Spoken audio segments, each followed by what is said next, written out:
is Hidden Killers Live with Tony Brueski, Stacey Cole, and Todd Michaels. In the Donna Adelson murder for hire trial, jurors are being hit with two powerful threads of evidence. Words she never thought anyone would hear. And the pressure the FBI deliberately applied to shake her family's foundation. We're going to hear a lot of that testimony. We're going to hear Donna in her own words today, having these conversations. Miss, I just don't know anything. I was just at the come and go. That's all. First, the wiretaps, Donna's own voice talking about cemetery plots, Charlie being on trial for his life, even searching for countries with no extradition. That was just a vacation, remember? At one point, she thinks the call is over even, but the recorder keeps rolling, capturing her raw, unfiltered thoughts. We'll hear that too. It's the kind of slip that doesn't just hint at guilt, it screams it. Then there's also the bump, that undercover FBI agent handing Donna that note on the street, pretending to be a former cellmate of the hitman, demanding that hush money. That single move set off the chain reaction, calls, nervous texts, and Charlie scrambling to buy concert tickets, and even a limo for Katherine Magbanua. Trying to keep everyone in line, I guess. I kind of want to, how do you get a job like that where you get to be somebody undercover? Do you have to be trained in law enforcement, or can you just be like, I'll go up and hand so-and-so a note? It's a good question for Robin. I'm going to ask him, do you mind? Because I want to know. That can be my side hustle. Well, just don't do it like in the middle of like another conversation. Hey, by the way, what? No, I mean, I think it'd be an interesting thing to ask, because we'll be discussing it. I'm sure we'll be discussing this case a bit on Monday.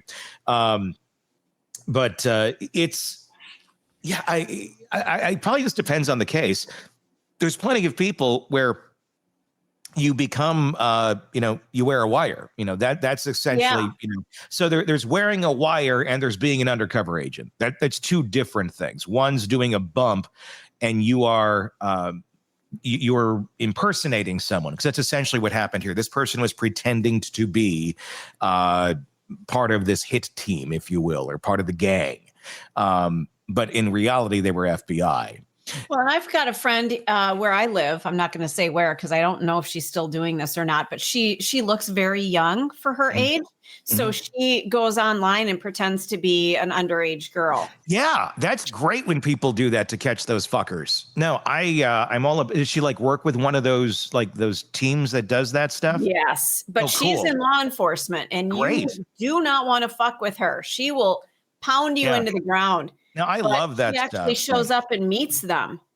That's great. It's almost like what's the guy? Have a seat. Chris Hansen. Yes, Chris Hansen guy. Yep. It's almost that exact scenario, but it's local. It's where I live. So he's Chris would be a good one for us to have on.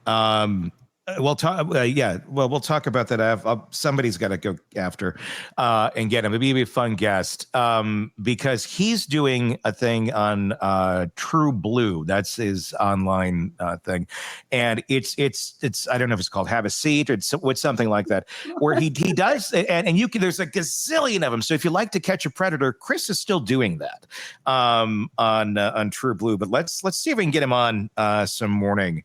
To discuss all that. That would be fun. Because that's, so together, all of this, the wiretaps, the bump show, the family not blindsided by false accusations, but circling the wagons. They were desperate to stay ahead of the inevitable. And for jurors, it's a front row seat to both the worlds and actions that may seal Donna Adelson's fate. We got a lot to go through today that is going to, I just think, continue to dig the hole. And in a lot of these clips, I think what's going to be important to watch, if you're watching us on YouTube, by the way, if you're listening to us on the podcast platform, great. But if you want to watch, because there's a lot of visuals in this story, check us out on YouTube. Just search Hidden Killers with Tony Brueski. Watching Donna Adelson's reactions. And that's a real big tell. Earlier today, I had a conversation with Robin Dreek, retired FBI special agent and chief of the Counterintelligence Behavioral Analysis Program. And we were discussing Donna's tells of the way that she reacts to different things. And an observation that was made was when people are on the stand and testifying against her, which has so far been everyone, her reaction to her children, her reaction to non-law enforcement has been very different than law enforcement. She's more attuned. But when she's in the corner and, here's police officer, they got you, Donna, they're holding the truth to her power, I say in air quotes, she can't stand it. She literally falls asleep. She's acting like she's so drowsy and she's blocking it. Is that what he said? Deflecting it. Deflecting. Yep. Deflecting. Yep. Deflecting and the blocking behavior is so telling. I mean, it's so funny and interesting to me that someone who thinks of themselves as this mastermind is so utterly oblivious to how they are presenting themselves, yet that is the most important thing to them. It's a huge defense mechanism. And I say that because my dad used to be the same way. And he's no longer on this plane, thank goodness. But this man spent a lot of time being like a tough guy out in public.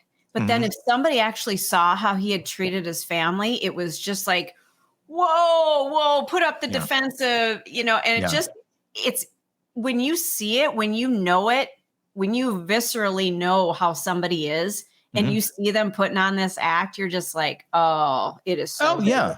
And it can flow the other way too, and I think this is probably how Donna played it, where it's just, oh my goodness. I said the other day, I bet there's a ton of people who used to come up to Charlie and Wendy and runaway Robert, runaway Rob. Good for Rob. That we're saying, oh, you are so blessed to have such a great mom and dad, or probably more mom. She just cares so much about you. She's just, because to the outside world, it looks like, God, I got to keep up with that mom or dad. Like, look how involved they are. But you don't have to, because the ones that are doing that shit are insane. You can't keep up to that level with anybody, right? In any sort of healthy level, unless it's like unhealthy obsession. And that's where it's like, oh, okay. Having that little space there, having the breathing room, having the ability for your children to learn who they are so they can become themselves and not just become little extensions of you, which is what narcissists believe. And they hold those cords like the NSYNC album. What was that? Pop Celebrity Puppet. We all worked the damn format when this was the album. Do you know the worst thing? No strings attached. It was no strings attached. Well, yeah, puppets. The most obvious one. I was thinking of Pop. I don't know why, but that's how it is. It's like they're marionette, and I feel like Robert's his strings have been cut for a long time. I think Charlie's like connected with super glue and chains, and I think Wendy is probably, she's got half the strings attached now. They're getting a little bit frayed, and she might drop off more at any day. But there's still enough that's keeping her there that I think is fear of, what is this marionette going to do? Is this marionette going to like suddenly just start really whipping you around with those few little strands that are there? Because she can. Yeah. Because she certainly can. Because she can totally, if she wants to implicate Wendy, if she feels she's going down and Wendy does something that pisses Donna off more than just not talk to her for 2 years, Donna could get Wendy in prison for the rest of her life. And I think Wendy knows that. I think that's why Wendy was very cautious on the stand with a lot of I don't knows, saying just enough of basically everything she's ever said in the past with nothing added in. Yeah. One of the things, I'm not sure that we're going to share any of it today, but in these phone calls, Donna does a lot of pissing and moaning about Wendy and how Wendy doesn't do enough and how Wendy doesn't stand by the, they've got to do all this stuff for Wendy and Wendy does nothing for her parents and all that kind of stuff. I mean, if I were Wendy and I heard my mom talking about me like that, I'd be like, Mm-hmm. Well, and there's something, when you are talking about somebody and you don't think that they will ever hear the conversation, and wow, like at a live broadcast and a Marty, which is like a broadcast thing we used to have, and then you'd forget it's on and they can hear everything you are saying back at the studio and you're bitching about the board op or the person. Yeah, it's or just not hanging up your phone.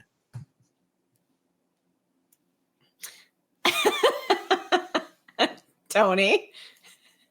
Yeah. What? No, What? I'm back to you. I'm giving you examples. I thought you were about to tell a story about Stacy there for a moment. Yeah. I got no story. Nope. No story. Well, I always have a story. I have some incriminating audio of a former person I was with, and I will never do anything with it. But in this audio piece that I have is a segment of this person talking about a relative horribly. And I thought, okay, other than what I got of him that made me say, I'm moving the hell out of here, I'm getting out, is this little, probably a 30-second snippet of him just bashing a family member. It could collapse everything if I shared that. Ooh, I like that. Everything. That's a nice nugget. Cherry on the top of the infidelity that I discovered. But yeah. That's just even actually trashing two people. Wow. It's a double nugget. That's like one of those Franken nuggets from McDonald's where it's like, oh, these are connected in some sort of weird way. Right. And you're like, I really want to bite into this, but I'm afraid there might be a beak connecting There might be something in there I shouldn't be eating. Yeah. So it's amazing how people will talk about somebody not realizing that someone else could hear it. Oh, yeah. Yeah. It changes the whole dynamic. That's where you just kind of got to adopt. And I think a lot of us probably adopted it early on of you just kind of live like the mic is hot, at least have to. I mean, at least back, when we couldn't swear on the air and things like that. But I think it's something we all learned at some point. I mean, early, by being burned by it or something. I said fuck on the air once, but it was 9/11, but I said fuck. Well, we all said fuck on the air on 9/11. Right, but after that, I was very coherent about my language on air. The fact that I could do that, even though I'd been trained not to, it's sobering. But you do have to live like everything is a hot mic, because now it is. When you're out in public, even like here in my apartment, we're being recorded as we speak because I have a camera. Yeah, well, yes, and we're recording you, by the way. Well, this is not just for the three of us for a Skype discussion. Wait, Stacey. what? We're broadcasting this, and I'm profiting on it. You didn't even know that. You thought we were just talking every day for the Truman Show. What the hell? That's why a check comes to you from me. It's not just because I like you and we're friends. Yeah, sorry, but see, and look at what you made me do. If you're watching the video, I just went blurry. It's my defense mechanism. Like, woo, I will be blurry now. You can no longer film me without my permission. Exactly. Let's. You're being filmed everywhere. So if you are out at a restaurant talking trash about somebody, that could come to light at some point. Absolutely. Yeah. Yep. No, so many places. It's it's spooky. I mean, I've heard of cases where they've gone to Amazon and reached out to the Alexa folks, and they're able to retrieve the recording or something of what was seen or what was listened to in a very specific timestamp on the date, which is kind of disturbing. You can go back that exact, and I got Alexas all over the place, and I really don't give a shit because I mean, you're not doing anything. I'm not doing anything. If anything, I think if anything, if I'm ever accused of anything, this could exonerate me from it because I got here I am, debating nacho cheese in my kitchen or something. So, God, you lead an exciting life. I do. I really do. And so far, Taco Bell is the best. But, if you got to get the at-home stuff, that Rico's is pretty good. Let's go to Donna's, the first part we got here. And that I accidentally forgot to hang up a moment. This is where the mask starts to slip the day after Charlie Adelson was convicted of orchestrating Dan Markel's murder. Calls his mother from jail. And after they speak, he hangs up. But Donna doesn't. What you're about to hear is Donna Adelson, unaware she's still being recorded, talking to herself out loud about legal moves, emotional breakdowns, and financial logistics, like a great, wonderful, smart, narcissistic, loving mother does. The unfiltered nature of this moment makes it one of the most telling in the entire case. Get your popcorn and enjoy. I'm going to skip ahead to May 4th, 2016. Is there another final attempt at a bump?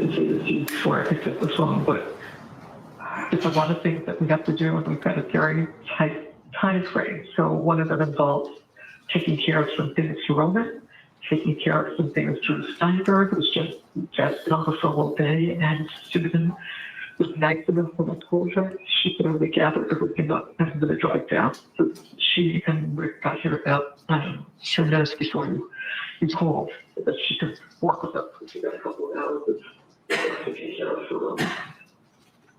So we're working on that. And Pause it. Sorry to do that to y'all with the headphones, but a couple questions just to follow up on what she said so far. She says she's taking care of a couple things for Roman. Who's Roman? Roman is the child of Charlie Adelson, young child. And she mentioned Susan and Rick on there. Do you know who those people are? They're close friends of theirs. Okay. Sorry. Continue publishing. just allow you're going to be okay. You're going to get out of that stupid room. Once you do, you'll start to feel a little bit better. I know that. And when I have something that I do need to tell you, I'll speak again. Okay? Sorry, one more time. She mentions Dan here. Obviously not Dan Markel. Do you know who she's referencing? Yes, ma'am. What Dan is she referencing? Dan Rashbaum, who was Charlie's attorney. All right, thank you. Continue, please. So, I'll let you know what time to call him. Can you hear me, Joey? Shit. You can't hear me, right? Sean, can you hear me? Can you hear me?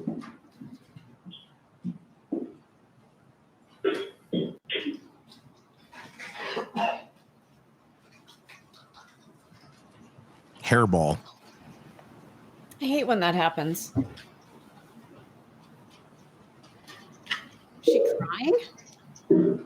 No, it's like cups.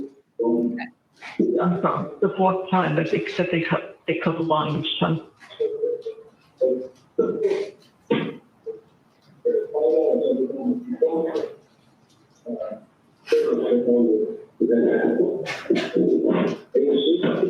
That they just charge you every time you reconnect. They say that doesn't happen.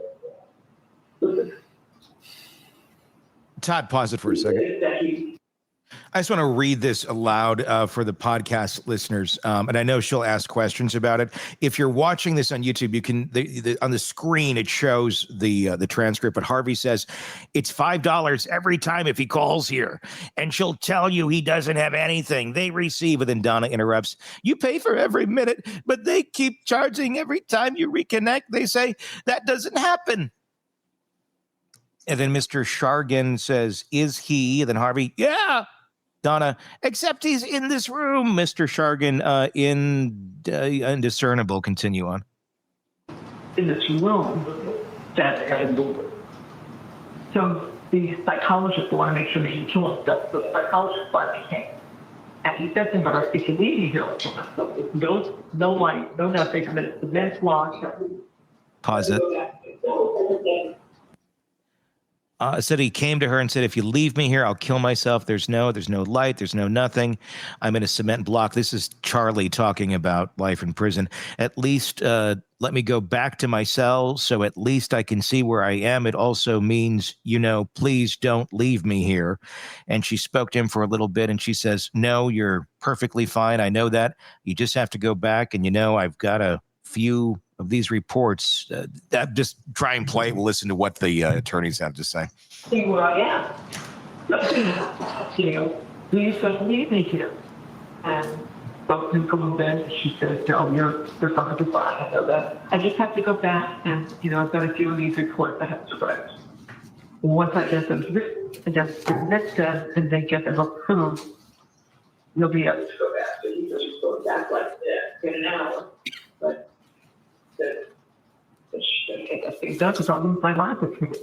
It's all just all spirit from the inside. The all you see is yourself. The light never shut off. Day or night. The rest of life is all night. He said, I just want to go back where I was. But this center of people, if it's 2 people who could hear in their box.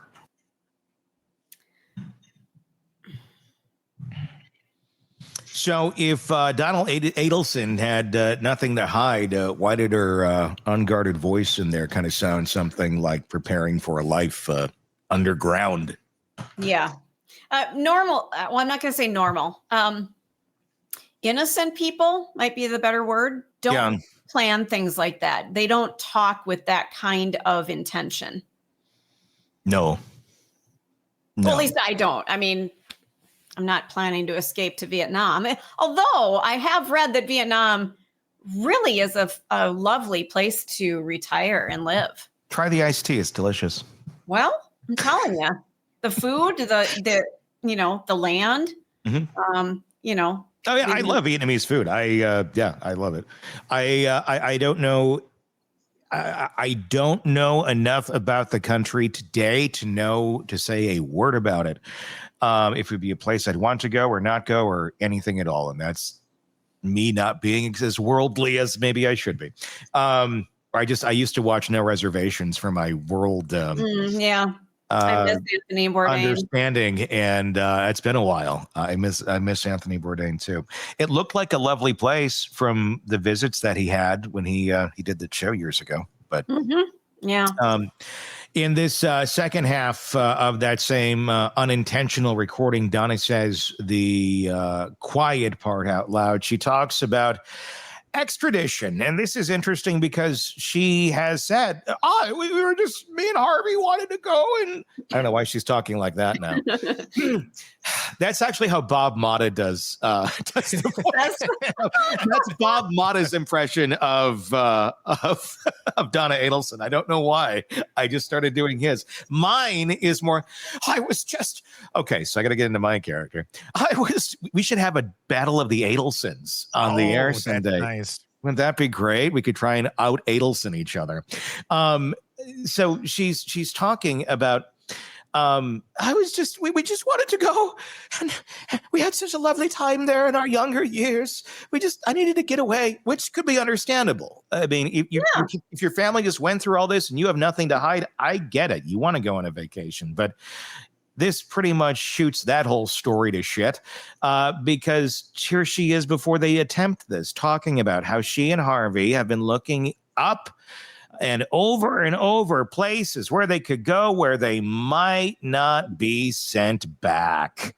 And she wasn't, spitballing this. Days later, she booked the flight to Vietnam. Take a look. I wasn't looking it up over and over. If there's change, if there is extradition from Vietnam. Because we've looked at all the places. I could go to Korea and China, but there's no extradition. But looking for places where there's no extradition. Ding, ding, ding. Oh, you guys, how often when you're planning a trip somewhere do you look to see if there's extradition? Every trip I plan, I look in states, I look in counties. I'm like, okay, if I were to commit a heinous crime on this trip, where can I not be brought back from? Right. That's not something I look forward to. That's something. There's a box in Expedia, non-extradition. Right. I I mean, what the hell? This is so incriminating. Every day there's something. It's like, what? Can we just stop the trial? Can we just go, okay, every box has been checked. Can we just get on with our lives? Okay, but here's the argument.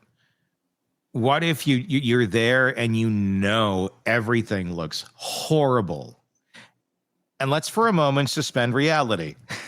Are you really going down that road, Tony? Let's for a moment suspend reality, which is what I just said. So suspend reality.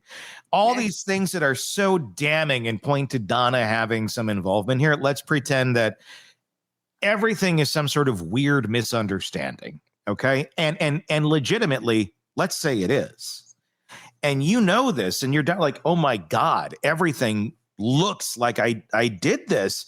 But the reality is you actually did not. And this is just really, really damning. And you're like, I got to run because no one is going to think that this is all a coincidence. They're going to get me, even though I didn't do it. So I got to get the hell out of here. Well, okay. That's a bit of a big stretch that my brain can't comprehend, because there's so many things. Like, is your luck really that bad? No. That everything is pointing at you from every direction? But if your luck is that bad and you suck that much at life that everything just points to you and everyone throws you under the bus, yeah, I could see running, I guess. The woman I could see it. Put cash in the washing machine. Yeah, exactly. And she forgot to hang up the phone when she was on a prison phone call with her son, and they're talking about all this stuff. Come on. Well, okay, you guys, now just a second. So there was this really shitty job that I had after COVID. It was a work from home job, and we were on Zoom, obviously, and I was about to what? I whispered, OnlyFans. No, because I would have made a shit ton more money on OnlyFans. Are you kidding? God, no, this was horrible. So I thought I put myself on mute. What I did was I muted the camera and not the microphone. So, because there were two separate, their system, it wasn't necessarily Zoom, but you could mute. So you muted the wrong camera. one. Yes. Okay. And I got up and I went, God, what a bunch of fucking idiots.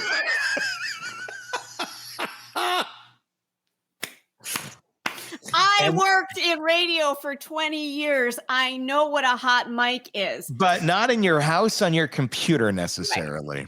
Right. Yeah. So, yeah, but still, the best of us. But yeah, I ended up getting a talking to about 20 minutes later when I came back from my break. They're like, we heard what you said. Oh, fuck. Okay. But that was it a throwaway job to you though? It wasn't something you were going to be doing forever, right? Well, at the time I didn't have any alternatives. So it was not good. It was not good. Yeah. I just think if you've done some stuff you shouldn't have done and your son's already in prison, you just make sure that you cover your fucking ass. Right. And that was, but that again, it's the woman who doesn't understand technology. Yeah. Well, it's the woman who's so arrogant. She thinks she can't do anything wrong, which is why she's never learned from any of her own mistakes, which is why she makes such infantile mistakes with everything she does, because she couldn't be wrong. If she's ever been corrected, she never accepted it. If she realized there was something wrong, she couldn't deal with it. So she just blocked it out. So that's why these idiots make such glaring mistakes. And you'd think by this age, it's like either it's dementia or you are just that stupid and you're that wrapped up in yourself and your ego that, I mean, that's what takes so many of these people down is that it's the ego. And I think that's what's happening here. Really quick, before we go to the next one, I have a inappropriate swearing story. Uh-oh. I think I've shared this one with you, Todd. I don't know if you were there at the station. You'd already left. Okay. So what station? You don't have to give call letters, but what city? This was Sunny 97. In Fond du Lac, Wisconsin. Today's best variety from the 80s, 90s, and today. A fresh mix for your work day. with a no repeat workday guarantee. And Delilah at night. Yes, and Delilah at night actually plays into this. So, we're coming back into it was like high school football, and I was rejoining Delilah. I was trying to like do it at midnight or whatever, then or the top of the hour. So whatever hour it was. And so I've been like playing, as I usually would, go and grab music that we don't normally play. And suddenly it's an R&B AC station for 5 or 10 minutes. So bump and grind. No, it was more like Babyface and that sort of like Brian McKnight. I don't know. Anyway, I'm ready to go back into Delilah, hit the jingle, and back to Delilah on Sunny 97. And then pot Delilah up. And you're supposed to hear the hi everyone, it's Delilah. I'm sitting in a bathtub right now with rose petals and a toaster ready to tip on in. It just depends what song we play next as to what happens. Something like that. But I pot it up and there's nothing. Dead air. My mic's still hot. Of course. Where the fuck is Delilah? Delilah. Did we ever? I think I remember that. Did we get a complaint on that? No, we didn't. No one said a word. I don't think you knew about it. I think you told me about it. I think you told me about it. I told you about it later, like 15 years later. Tony. Yeah, I like nobody caught it. I don't know how nobody caught it. I thought, oh shit. But for whatever reason, nobody caught it. Maybe I fielded the phone calls while they called in because I was the only one there. And knowing you were pretending to be the manager saying, I will handle this. Yes, yeah. Yeah. Actually, I don't remember if I did that or not. I'm sure you did. I'm sure you did too. Right now, you did. Like something I would have done. Mm-hmm. Yes, I can tell you yes. All right, let's go back to Donna. This wasn't a theory. Days later, FBI agents confirmed that Donna booked a one-way flight to Vietnam via Dubai, both non-extradition countries. She was intercepted at the jet bridge just moments before boarding. Take a look. We hear on this call that there appear to be some plans to potentially go to Vietnam. Are you familiar with that? I am. And based on this recording, did you do some investigative work to try to look into whether that was in fact really going to happen? I did. Okay, and what did you learn? We didn't hear the call for a couple of days, so it was a few days later. But I did check with another government agency to try to find out if there was an international travel planned. And ultimately, on the 13th, I believe it was, I was told that, yes, there was travel plans made. Okay. And were the travel plans to Vietnam? They were to go through Dubai, then to Vietnam. And is Vietnam, in fact, a non-extradition country? It is. And is Dubai also non-extradition? That's correct, it is. Well, that's wait a minute, though. For somebody who doesn't know about what money laundering is, that's somebody who is planning really well on Expedia or Travelocity or whatever. I mean, seriously, that's doing some research and going, okay, so I'm going to make sure I fly through here and through here and through here. That's a smart. Good point. That's really smart. So I almost wonder, was somebody else involved doing that? Because she doesn't strike me as the kind of person who would think that far ahead. One of the things that was recorded that I caught while I was clipping this stuff up was she was saying that she might call Wendy to do some research. And her friend that she was talking to said, are you a little afraid she might say something to somebody? So she may have gone out and gotten help from somebody to figure this stuff out. There it is. And that's when she was kind of bitching about Wendy and all that kind of stuff. I think Wendy may be next. I feel bad for her kids. I do too, for a lot of reasons. Yeah. I mean, yeah. I mean, should she face justice? Without a doubt, if she has anything to do with this. But I mean, the biggest victims here are her kids. I mean, talk about, your family. Dad. And none of it needed to happen.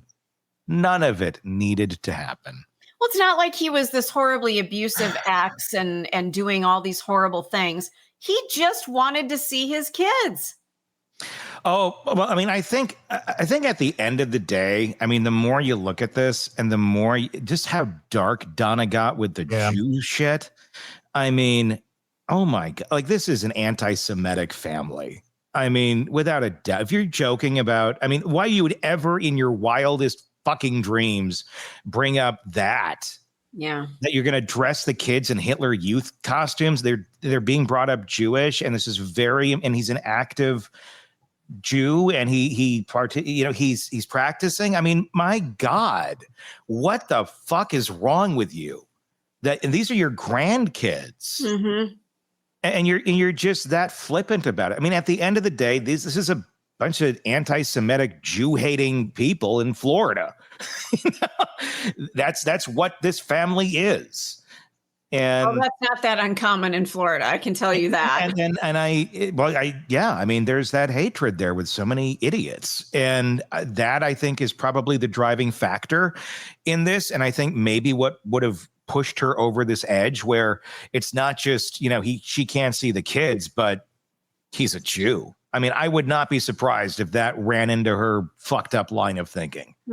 As this is going to justify it more in my mind, and I'm doing the right thing because of this. And just it's all so unnecessary and just such a slice of horrific pie.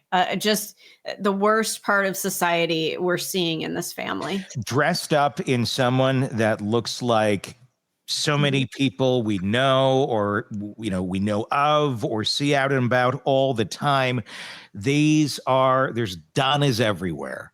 They are everywhere you want to be. And when they tried to take Donna's phone, she fought it, like literally. Not metaphorically, not emotionally, not physically. She physically resisted federal agents at the airport, gripping her phone and trying to keep it out of reach. Take a look at this. When you seized the defendant's cell phone, did she physically resist you? Yes, she did. Could you tell us about the physical resistance that she offered? Yes, I reached out to the phone, and when I grabbed a hold of it, she pulled it away and said no, and then kept holding it away from me, trying to turn away from me. Another officer who was there arresting her actually grabbed her arm and held it, and then we were able to finally take the phone out of her hand, but she was still trying to keep it from us. Okay, that is behavior of like a 14-year-old when mom goes, okay, give me the phone. That's enough. Give me the phone. No. Have you seen the video? I mean, that of her at the airport. I mean, she's just so she's acting like a 14-year-old in a whatever, how old she is, 70-some-year-old woman's body. I mean, that's how she thinks too. That's the thing. Donna Adelson, like, as you think, mastermind, matriarch. No, she's a catty 14-year-old bitch. Yeah, she's a mean girl. She's a mean girl. I mean, she's someone who just, out for herself, always has been, always will be, never matured beyond that. And I mean, how genius are 14-year-olds? I would not put it past most 14-year-old girls if you said you need to launder money, that they wouldn't put it in there with a Tide Pod after taking a little like swallow of one first. Yeah. She believes that she requires or deserves the very best of everything. Like, she does nothing wrong. She just deserves everything. Yeah. Yeah, without a doubt. I mean, that's and entitled. Yeah, completely. And that's the thing. That's how you can you keep looking at her going, like, how does she look? That's her prism. And when you look at her through that prism, every time you think of her actions make more sense. They're almost predictable at a certain point. because it's like, well, what would this person do if I were thinking this way? And that's what's always interesting about it, because everybody's prism is different. You know, it's like if you had like a prism and you cracked it, because I mean, everybody's prism's cracked a little, and oh, okay, well, I get why this does that if you study it for a bit.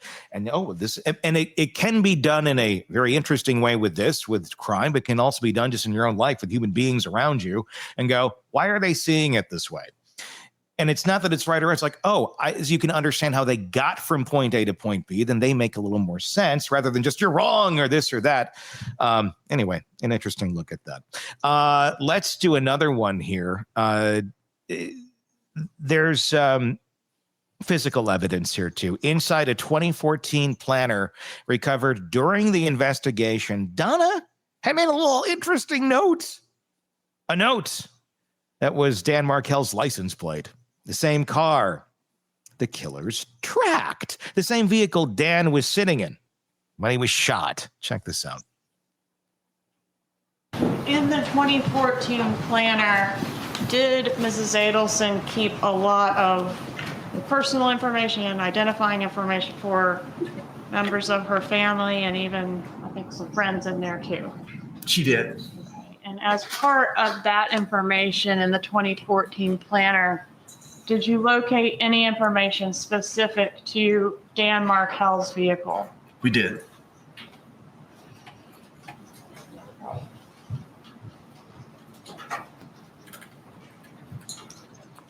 What information was that? It's the 08 Accord on the left middle of the page right there. It's the 08 Accord, and the tag number is 584YBM. That's Dan Markel's tag number at the time of this murder? It is. Same vehicle that the killers pursued? That's correct. Why are you writing that down, Donna? Well, and that's the thing. She would have no reason to document that. I mean, do you know, other than maybe, let's say your daughter has a car, which she doesn't drive yet, but do you know her license plate number? Yes, because it's your daughter. Would you know anybody else in the family? Probably not. I don't know my own. There you go. There you go. Yeah, I don't. My daughter does, though, actually. She what's my license plate? She knows it. I don't know. But you don't know other family members. That's not something you might know. Right, well, they drive a gray Honda. Yeah, sure. And not, maybe you would know what the model number is, maybe. Or if it was just a nondescript car, like, oh, it was a Mazda 626. That's all I know. Yeah, it's obviously it's information that she needed, because it needed to go somewhere for someone to follow this person to their demise. Mm-hmm. That's really, what it comes down to. Can she have a stalking charge in there too? I mean, I don't believe she does, but anything's possible, I would say. There's another piece I want to go to here in Donnaland, and we'll run through the whole thing, and we'll stop if we need to. Jurors, of course, in this case, they're getting their crash course in one of the FBI's favorite tools, the bump.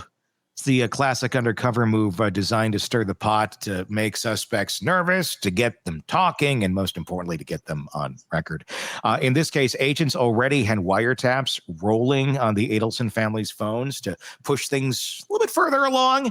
An undercover FBI agent approached Donna on a public street, slipped her that note claiming he was a former cellmate or hitman of Sigfredo Garcia, and said he knew about the murder plot, demanding $5,000 to stay quiet. From there, the bump snowballed. Phone calls, text messages straight to Donna, even contact with the family's dental practice. The idea was simple: apply pressure and see how the Adelsons react. And react they did. In the aftermath, Charlie Adelson is heard scrambling, buying his girlfriend, Katherine Magbanua and Garcia, concert tickets and even a limousine rental. I wonder what concert it was. And if he could kind of patch the cracks that were forming under the FBI scrutiny. Assistant State Attorney George Kappelman walked Special Agent Patrick Sanford through this chain of events for the jury. Let's hear that exchange, starting with the text message that set the whole damn thing off. I'm going to skip ahead to May 4th, 2016. Is there another final attempt at a bump? Yes, there is. Could you tell us about that, please? A text message was sent from the Undercover to Mrs. Adelson's cell phone at early in the morning, late at night, 2:09 a.m. What's the content of the message that was sent? So the text read, "So you don't take me serious. You think I'm playing. You have some puta call me to see if I'm for real. If you think what Katie, baby daddy did for you can't come back, you're fucking crazy. I want there's actually, I believe, a $sign there. Now, or I'm going after the 100K, exclamation point." And are there a few calls generated by that particular bump? Yes, there was. All right, could you set up SS for us? Yes, it's the same day as the text message. Text message was, like I said, was at 2:09 a.m. on the 4th. That morning at 9:08, Katie Magbanua calls Charlie Adelson.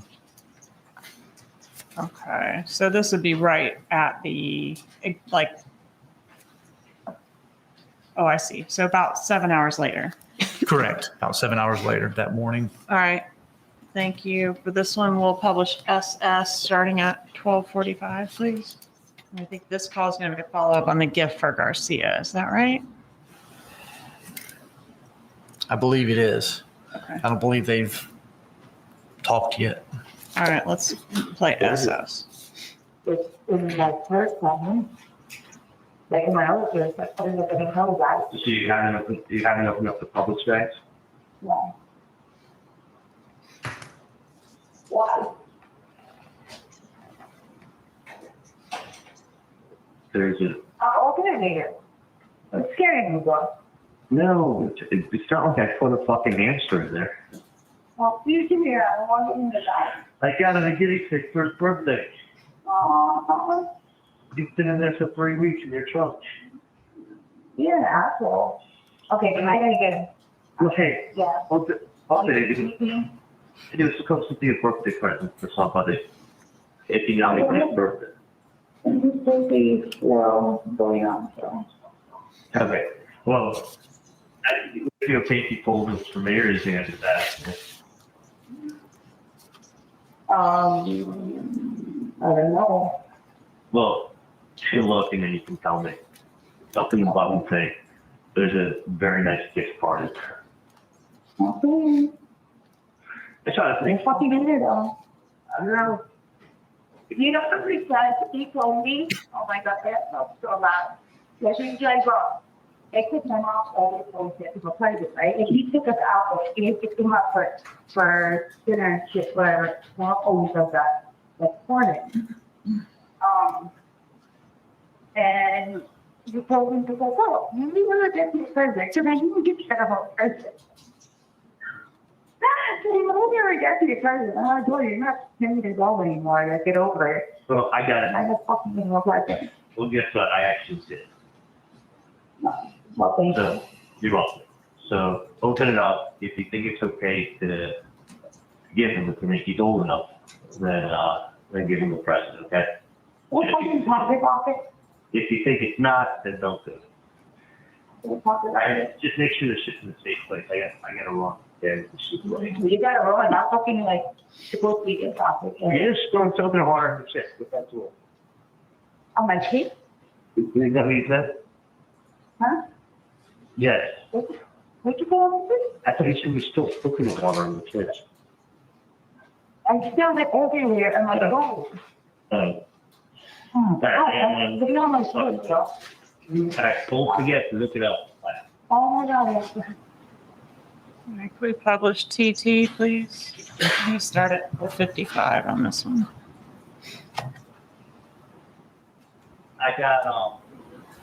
he's got the drugs. He's fine. Let me get started on it. And it is, if you don't think it causes anything, you can tell that this from the when you open up the present. Okay. Very important. You carry it. I'm gonna put that. I'm gonna go. Yeah. I'm gonna open it now before. I don't know if you're carrying me. Was it in your car or was it your house? It's in my mouth. But I hid it. Well, go fucking look what's in there. And tell me if it's okay for his birthday present. Okay. All right. Where's my birthday present? You get nothing. All right, I'll talk to you later. Dude, I got you tickets to the concert. I know. Thank you. I think to thank you. Where's my birthday? It's not your birthday today. Wait, you wait here. Whatever. Yeah, it's all right. I birthday. I didn't feel bad. It's your other goddaughter. It's your goddaughter's birthday then. Oh, yeah. I got all these people that want me to go shopping. No, well, he already know like kids. I get like 60-year-old women that all do that, saying, "Where's your kids?" And I got never had it. They go, "You're shopping." You get a Father's Day card. Fucking amazing. Yeah, Scotty wants to do these jobs. I got like 8 people that want to do that. I don't see a dog. It's a my dog. But he's not like this. Give you a little love. All right. All right. And that one we've got Charlie Adelson mentioning that he purchased concert tickets and a limo for Katherine Magbanua. Yes, ma'am, he did. And Magbanua refers to her own child as Charlie Adelson's godchild. Is that right? She did. Okay, let's play You, please. This one I go to 10:30.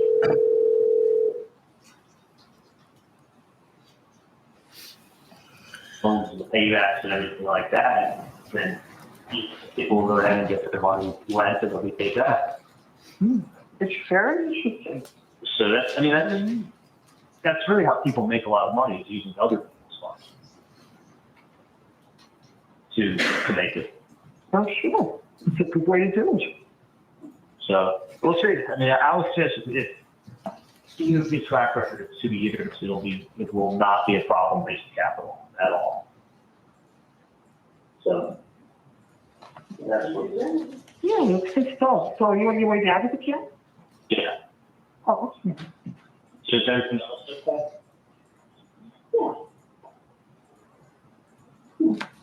Yeah, I just heard you just saying this. Just a second. Yeah, I figured it, yeah. Did you see somebody today, or was it? Yeah, it's different, but I'll see you on Sunday, looks like. You don't want to come down and see me tonight? No. Was it bad, or was it? No. You can just check it. I know, because I could kind of talk to you, but like, when I talk to you, you're not getting like appropriate responses. Yeah. So like worries, it seems like the other, like, Yeah. did someone bother with you? Exactly. I didn't think they will. That's Well, right. I think it's important you see it before Sunday.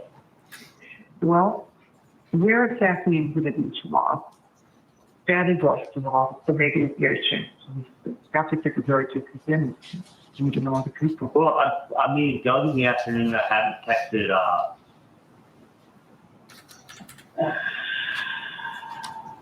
haven't texted Adam yet. Yeah, it's supposed to meet him at some point. But just, I mean, I could set a meeting with him at any time. I mean, if you want to go up to my house in the morning, or? That would be a good idea.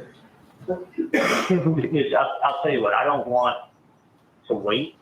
Yeah, And then you wait, and something that could have been gets to the fund early becomes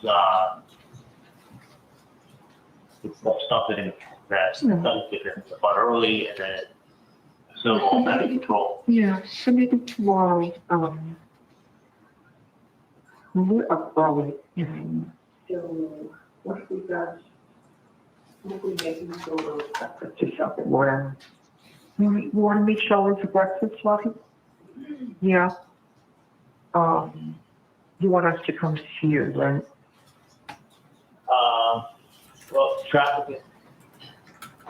I could need to find out.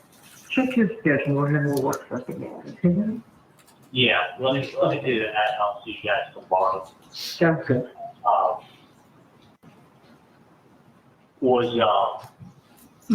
Yeah, let's discuss that once you check your I mean, schedule. I think it's just better that things get in quite early. Yeah. I don't know why you let this fall let it up. Interesting. Let me talk to you tomorrow. You figure out your schedule. We're free until, so we have to pick up the kids. We'll go around, but So yeah. Yeah. What wasn't said is very telling to me. But before I give what I think, what was your guys' reaction to I guess the whole thing, specifically Charlie, and just his demeanor, the whole damn thing. I'm going to lean into what Todd said the other day, because now I was really feeling it. I was really picking up on and again, this is just conjecture. This is just us thinking we don't know anything. We don't think. Everything's allegedly. This is a discussion and nothing is factual. But I was hearing, what's the word?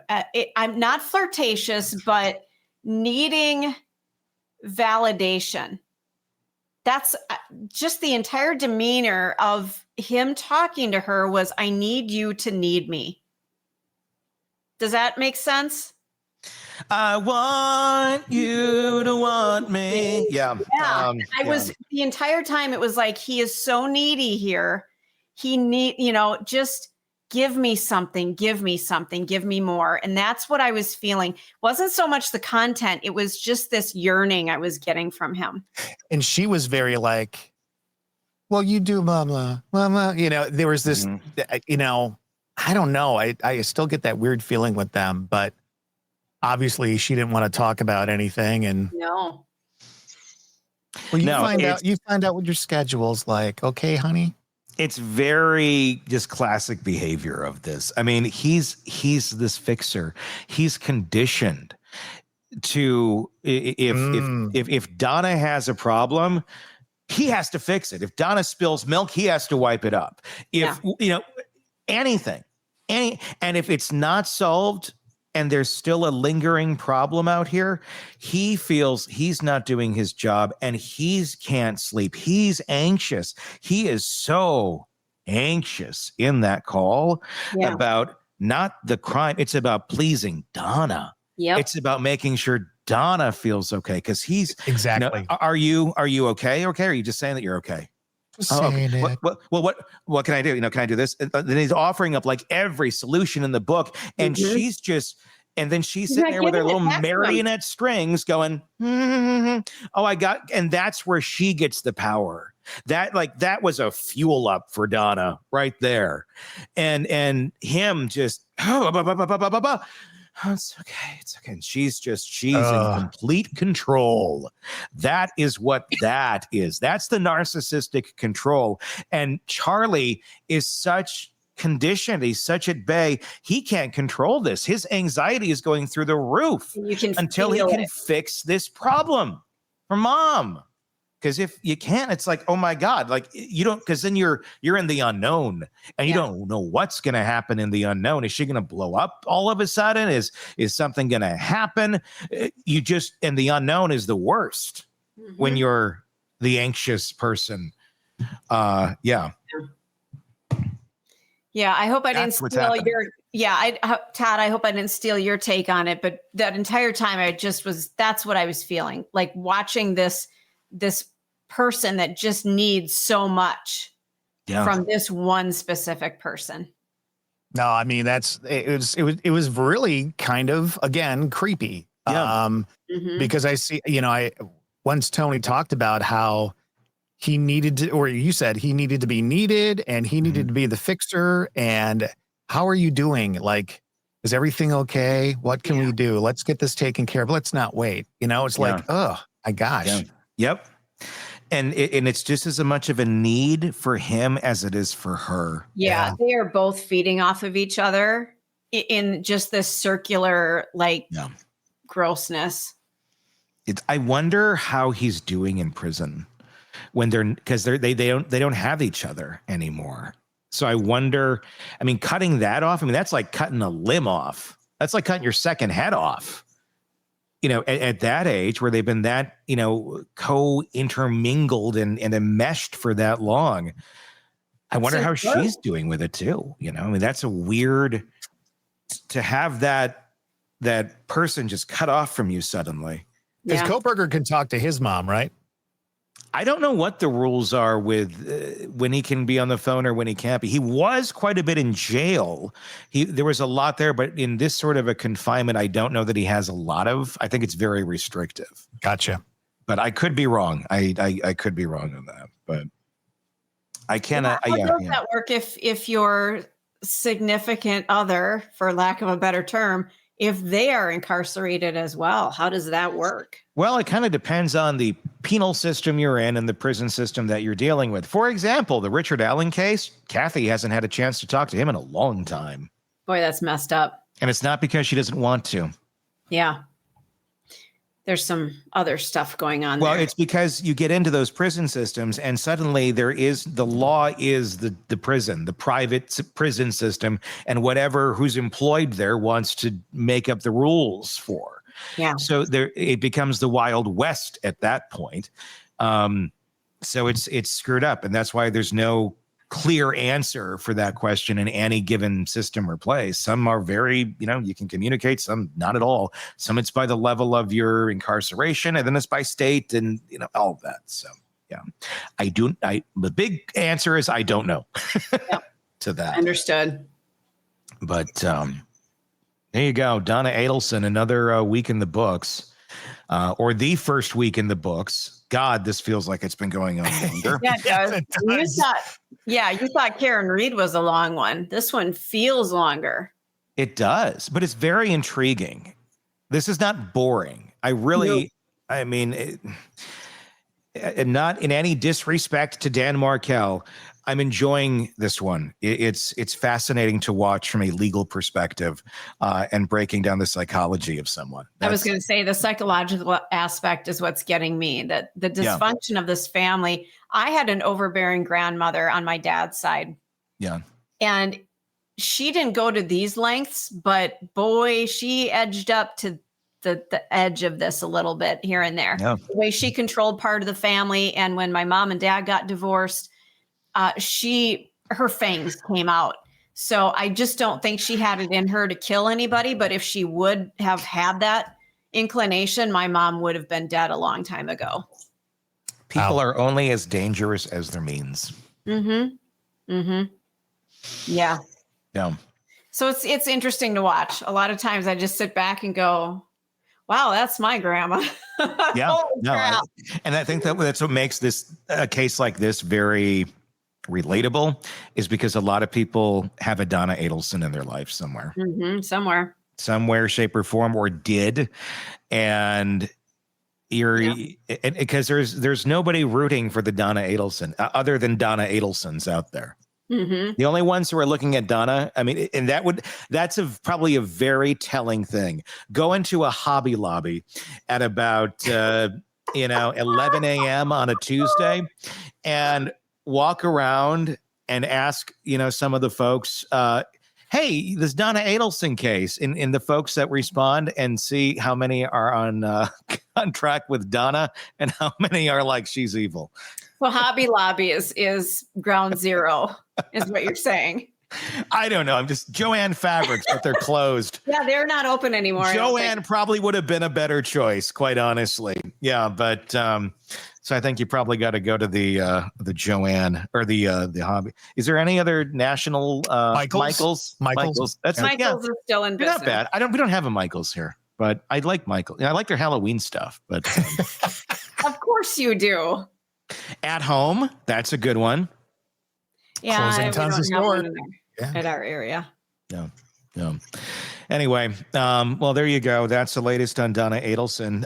And by the way, this whole thing, this live concept that we're not doing live on this episode, but going forward we are 10 a.m. Central, Monday through Friday. Hidden Killers on YouTube. Just search Hidden Killers with Tony Brueski and you will find us right there. You can watch us live. You can interact. There will be chatting. There will even be phone calls from time to time. So mark it on your calendar if you want a new way to wake up in the morning other than today. Or what's on at 10 a.m. on The View? I don't know. Price is Right. It's The View. If you'd like to do something other than Price is Right or The View and you want this live, 10 a.m. Central, Monday through Friday. We could get the Price is Right audience too if we do some pricing games in the middle of it. You know, I'll bring out some Give away Dentine. prizes. I have that Plinko game right out there. Yeah, you do. No, I literally do. I have I have a coin pusher machine, like really from an arcade. And it plays like there's the wheel. It does the whole thing. If you get like enough coins down the chute, like you're gonna play a pricing game. There's Plinko. There's the goat guy that walks up the hill.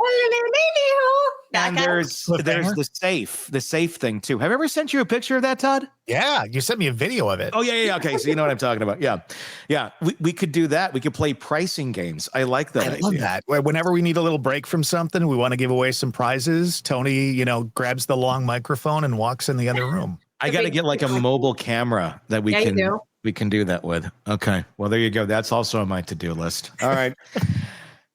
Well, join us for that, shall you?